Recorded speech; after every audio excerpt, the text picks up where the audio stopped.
last year, GGC only procured 10,000 tons of groundnut. And that's exactly what was out there. This year, our expected production is 62,000 tons of groundnut. So it's like increased up to sixfold. So factors, as common sense would teach, is fertilizer. In 2023, fertilizer price was $1,150, highly subsidized by the government of His Excellency President Adama Barrow. Not only was the fertilizer affordable, but also it was accessible. We had nearly over 90 selling points by CPMS, that's the cooperative societies, and some individual businessmen. Fertilizer was made affordable, it was made accessible, but also there was a lot of free fertilizer that was also supplied by the ministry through our projects. So fertilizer being a key factor to increasing the harvest. But again, also seeds were distributed, not to every farmer, but a lot of farmers were given high quality, high yielding groundnut seeds by the Ministry of Agriculture at no cost. So this, and also the rainy season was in great shape. The rains came on time. We did not suffer any drought, a lot of that. And there was no flooding also in 2023. So all the factors put together, led by the fertilizer being affordable and accessible, led us to a very great bumper harvest of groundnut this year. I want to believe that almost all Gambian farmers or groundnut farmers have been paid.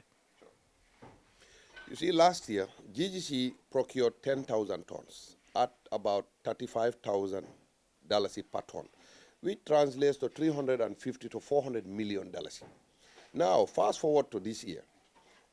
As we speak, we've spent already over $1 billion on groundnut by the government of His Excellency President Barrow.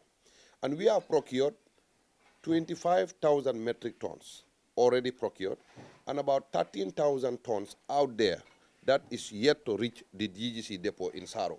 What this tells you is the production has increased immensely, and that means the financial burden also has increased immensely. Last year, we were around 400 million Gambian dollars.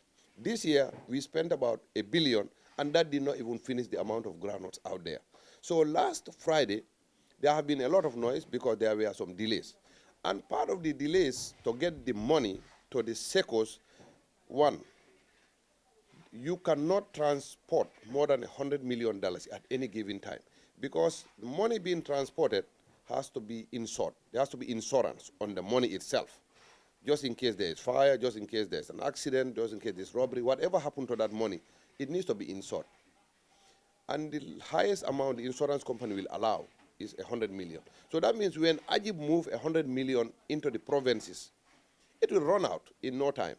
And so they have to come back and get another 100 million. In between those spaces, there have been a lot of glitches, in terms of paying the farmers.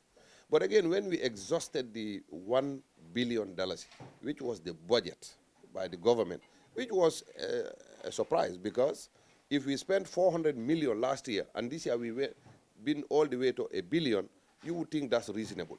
But then we realized there are still nuts out there, the secos we are still buying, so it brought in a lot of noise out there, and justifiably so, and we understand that. And we thank the farmers for their patience too. Last Friday, His Excellency has instructed the Ministry of Agriculture, Finance, Central Bank, and all the stakeholders to ensure that the farmers get their money.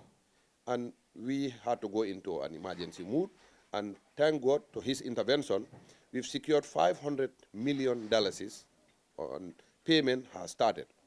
On Saturday, all the SECO managers were invited at GGC here, and the managing director intended to do the payment of there.